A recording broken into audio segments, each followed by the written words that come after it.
say it, but it's recording. Is it? Okay. We're not seeing it up on our screens, but we'll take your word for it. There you go. Oh, looky, there we go. Okay, you're good to go. Okay. All right, we'll start. Welcome to the West Haven Special Service District Board meeting today on the 16th of September, 2024. We'll start today. Ryan, would you mind giving us the lead us in the pledge? And then Melinda, would you give us the invocation? Sure. Is that okay? Please stand and repeat the Pledge of Allegiance with me. I pledge allegiance to the flag of the United States of America and to the republic for which it stands, one nation, under God, indivisible, with liberty and justice for all.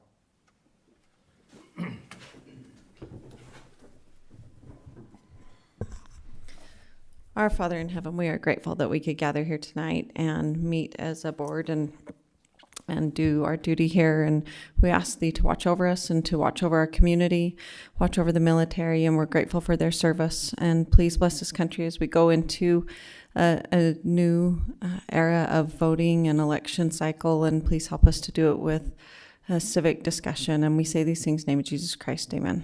Amen. Maybe we should have turned the mic up louder so the rest of America could have heard that. Yeah. Thank you. All right, I don't see anybody here for public presentation, so we'll move on to item 4, our staff report. John, do you have anything? Not much tonight. I think we're pretty much moving ahead on schedule with everything that we're working on. We met with over the 2700 lift station.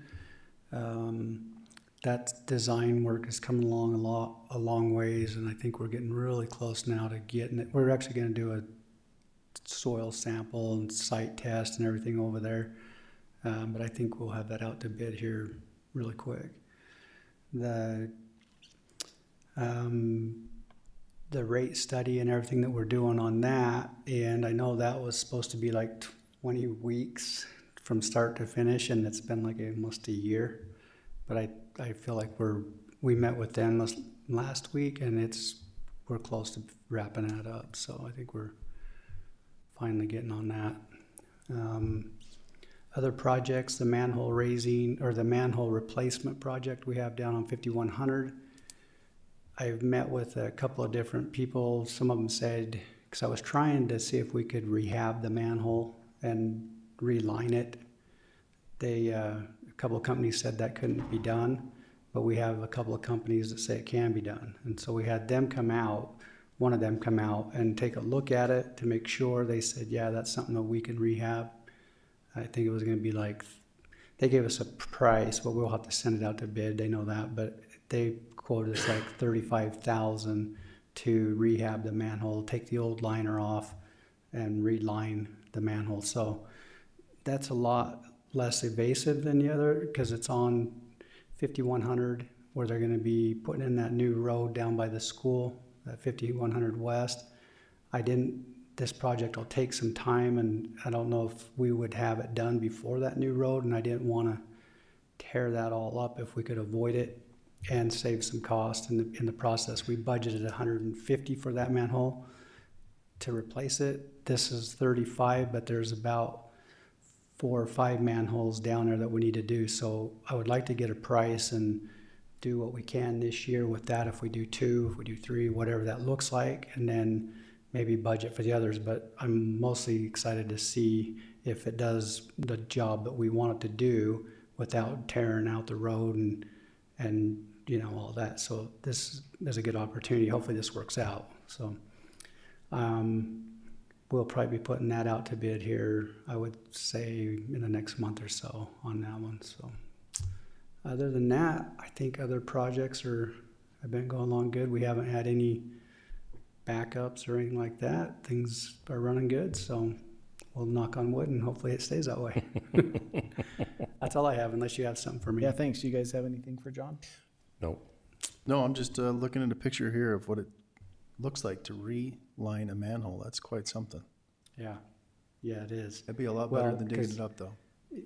Yeah, if they dig it up, and that's a huge line, and the cost in that and the amount of road they would remove, I mean, you're talking going down 15 feet, 12 to 15 feet deep and tearing it all out. And it's a 21-inch line or 24-inch line. And they'd have to bypass pump it. It would be an expensive project, and it'd be a disaster on that road. I mean, it's where it's located, they'd have to shut it down and schools in, and we want to try to avoid that if we can. And I think this is going to be a good way to go about that. So hopefully it works out good. Taking that old liner off is a huge portion of that cost. As you can imagine, I think the cost to actually line it is $4,500. It's quite pricey to take that off. But they also in their bid had like, I want to say it was like $9,000 for traffic control. And I thought, man, that's a jump. That's a lot of money for a couple of days of traffic control. So I will definitely be interested to see if we send it out to bid, what we get back. And then will question them or whoever when they submit on that price, because I thought that was outrageous. But anyway, I was still happy to see the $35,000 versus spending, and if it turns out the way we're hoping. And they felt real confident that they could strip that down and redo it, rehab the manhole, and then reline it. So I thought that's going to be great. So anyway, that's all I got. Thanks, John. Great, yeah, thanks so much. All right, item 5, our Central Weber update. Mayor Vanderwood's not here tonight, so we'll excuse him. Sorry, I guess we'll probably also like to excuse Brent and James. So we'll move on to item 6, discussion item, a request for qualifications for a financial consultant. Sean, are you gonna speak on that? Yes. Good evening, and thank you for allowing me to address you. I just wanted to let you know that that the city put out a request for qualifications for a financial consultant, and the scope in mind that the city has is working on our stormwater utility fee. They would also help us with impact fees and other rate studies. So the statement of qualification is a procurement process where we really evaluate consultants based on their qualifications and other factors. And so that's currently out for procurement right now. I did include in the request for statements of qualifications the board's needs, and so I wanted to make you aware of it.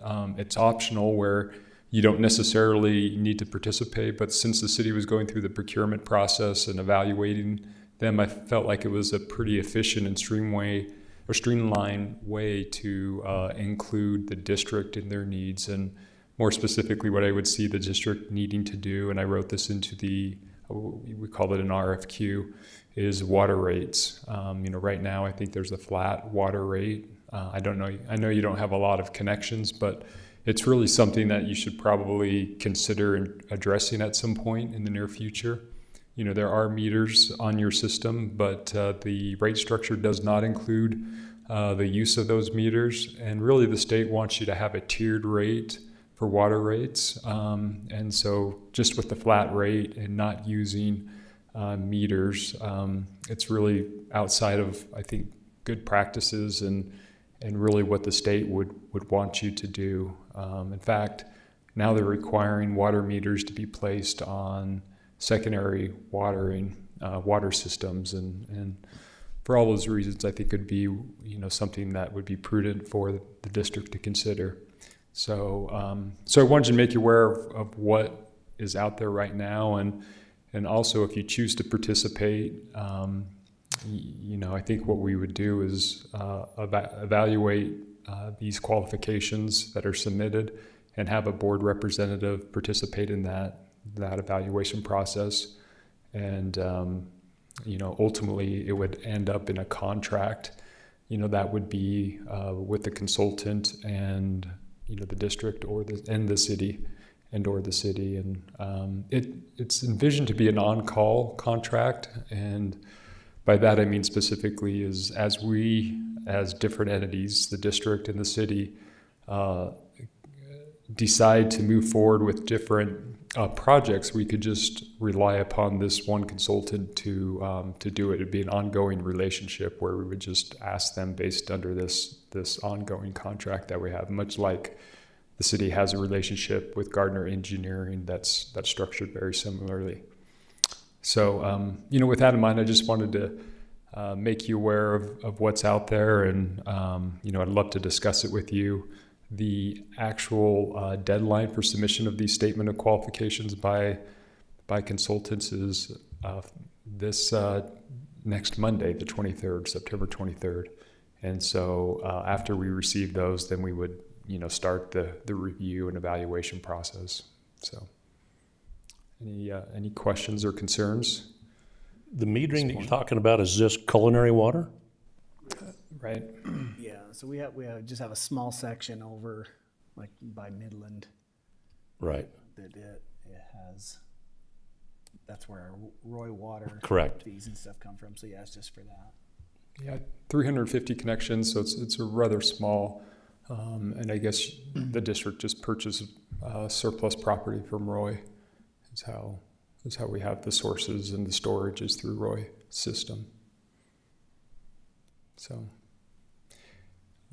I guess for discussion, if that is something you're interested in considering, you might recommend someone to participate in the evaluation process, so that when it, if it came back to you for approval of a contract, then you'd feel like you've had representation in that evaluation process. So. Do you guys have any other questions?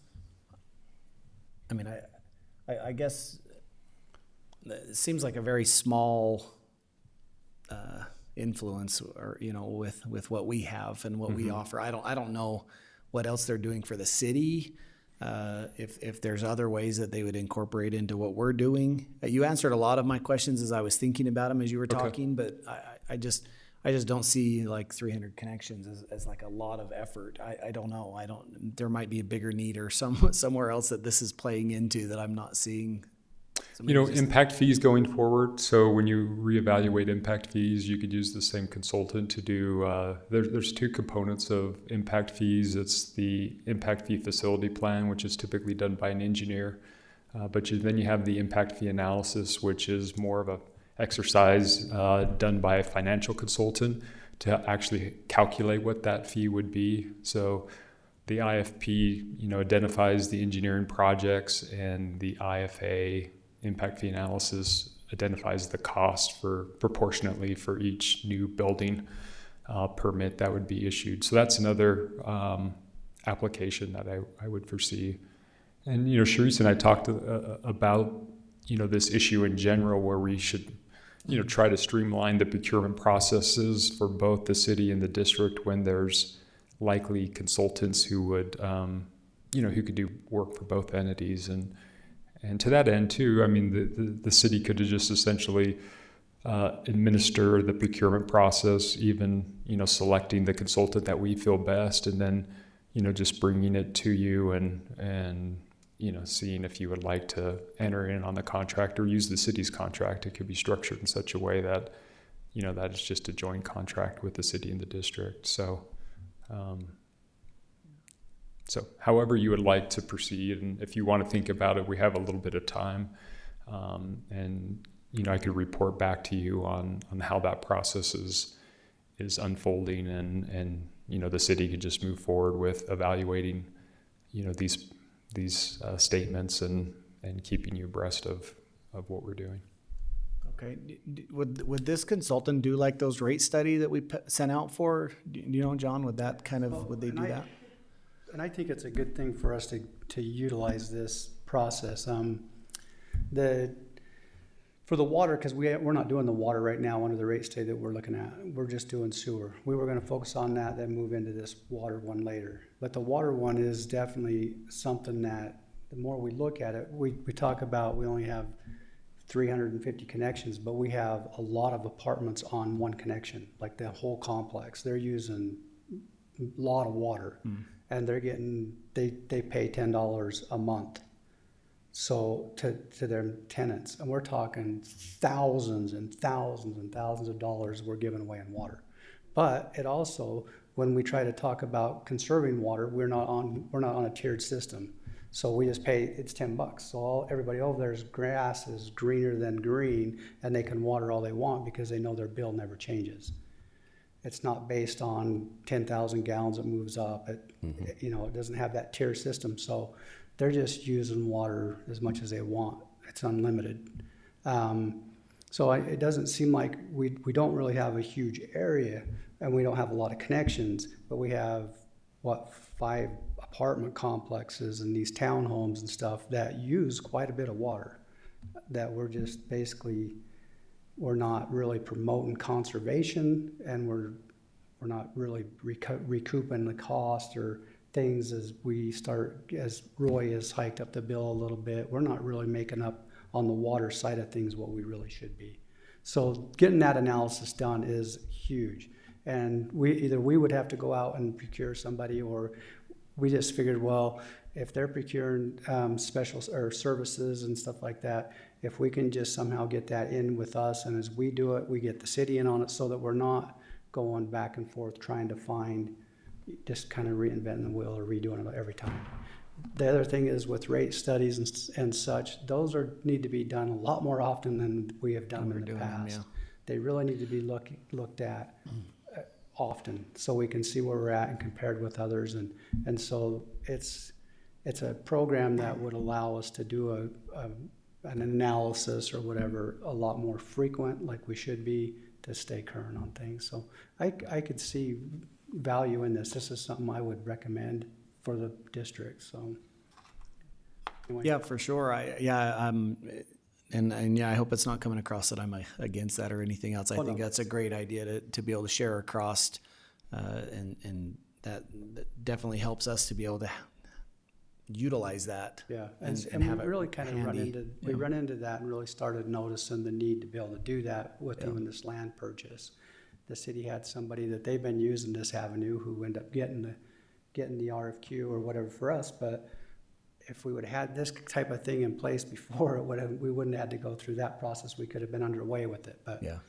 So I think it's good that we look at what our needs are, what the cities are, and if there's areas where we overlap on rates or studies or anything like that, I think going out and doing one that we both can utilize, having somebody from the board represent when they open or whatever, they see that or approve it or whatever, so that I just think it's a good way to do it. So Yeah, I agree. It'd be good to follow up with that. Yeah, I would just say one of the things, Sharice, did the RFQ actually make it in the packet? Request for qualification? I didn't see it. Okay, because Yeah, we that's can. why. Sorry, that's why I was a little confused on that, what it Yeah. encompassed and everything. So yeah, I So- wasn't sure. So yeah, that'd be nice. I think we can send you a link. It's posted on the city's website, and then you can get a better understanding of Oh yeah, perfect. what we're looking for and requesting. Yeah, great. Okay. Yeah, thanks so much, Sean. Thank you.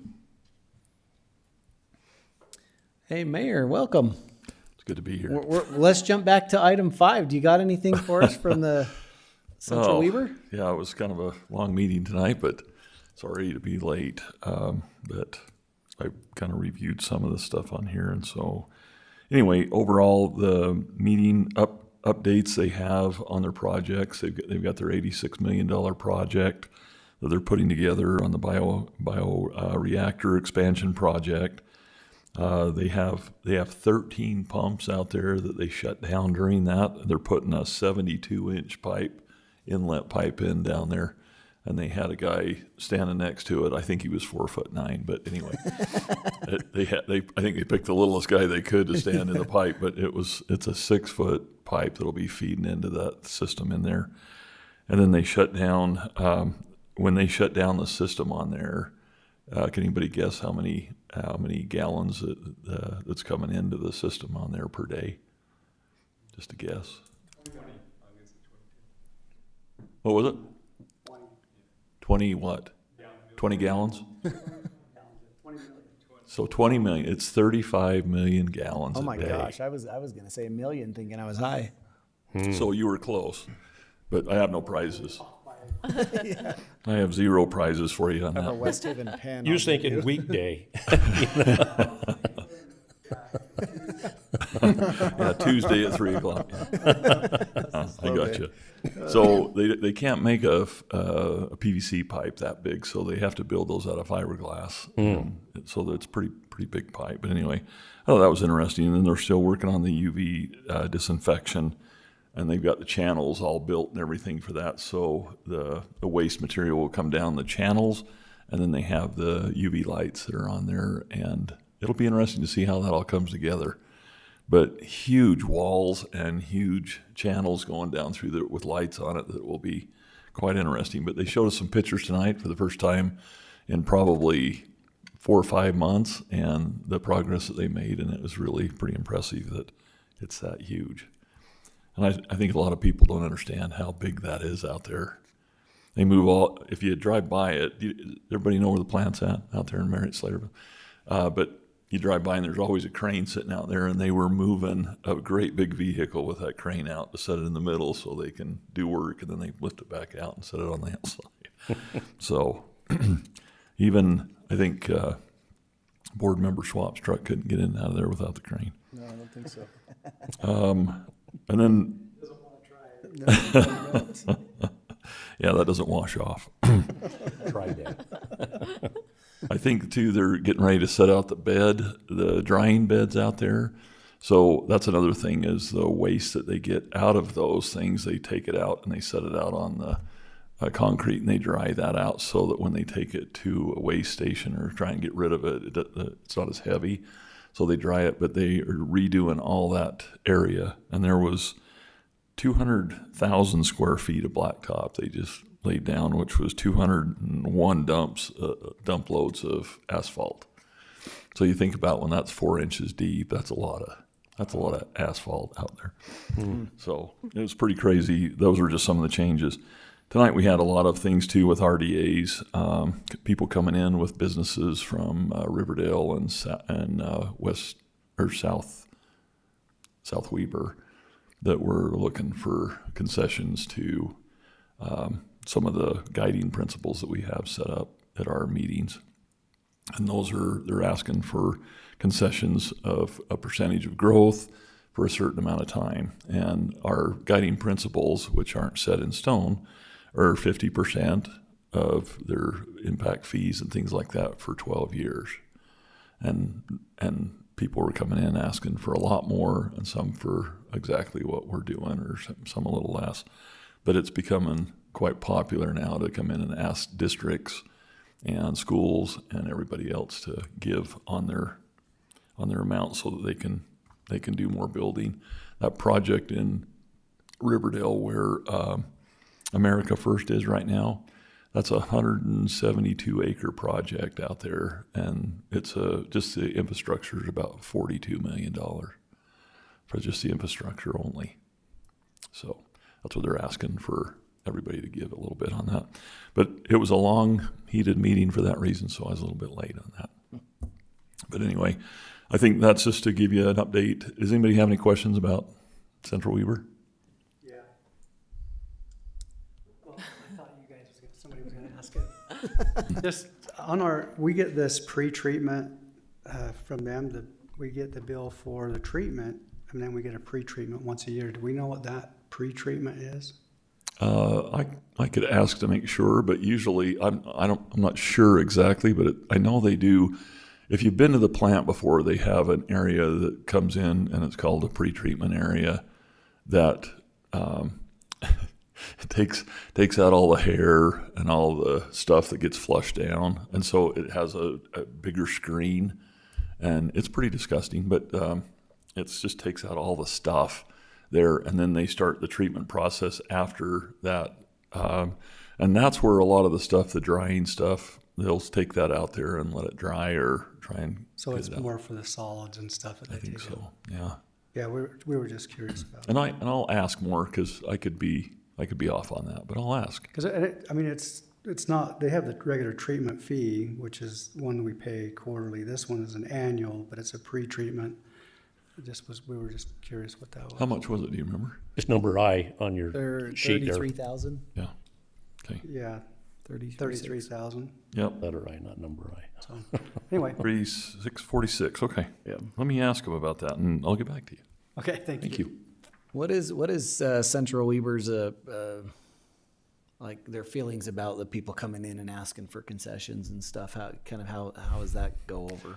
It kind of depends. I think, it benefits, some ways you just have to look for the future to see how it's going to benefit. If you're given something, like if the city, for example, or if even the district said, hey, on a big development, we could give, 50% of unwaived impact fees for that because we want it. But the problem is when you get to commercial buildings, that changes everything and that's what most of it is commercial. So when they come in and ask for commercial, that means like an America First, they may do really well, which I believe they do. But they're planning on expanding that one building into 10, and they'll hire, I think it's about 2,000 employees into that. So everybody looks at it like, well, this is going to be a huge benefit, and it'll benefit us longer in the future. I look at it a little bit differently sometimes. I look at it as that if they're doing that well, we shouldn't, because they came in and asked for 100%. So that's not what we wanted. And then they reduced it to 80% for 20 years. So it didn't meet the criteria, so it pushed against. But you do have on the board, you have 3 people from Ogden. And those are a majority, they're 45% of the vote. So when you got 3 people and everybody else is represented, they get basically 2 votes apiece. And so if 2 Ogden people vote for it, it pretty much wins most of the time. Yeah. Okay. Yeah, I was just kind of curious how other entities are kind of dealing with all that. Sometimes we get that in the city where somebody will come in and ask for some things, and Yes. and whether we go that way or not is just interesting to kind of see how they're And going. it's totally up to the board, I think, to decide, and that's why one person doesn't decide. But you get a chance to at least review projects like that to see if they're worthwhile or, how they'll affect us in the future. But I do think sometimes, they can give you any number they want, right? Because who knows what 20 years from now, I don't know what's going to be like. So it's really hard to do projections sometimes that far in advance when you're asking for concessions that far. 5 years, we may know a little bit better, but even 10 years, but 20 years is a long time, Yeah. at least to me. I won't be around by then. Well, thank you. Any other questions for Mayor? All right. If not, we'll move on to item 7, our consent agenda. We have items A through J. Is there any questions or on that? If not, I'll entertain a motion.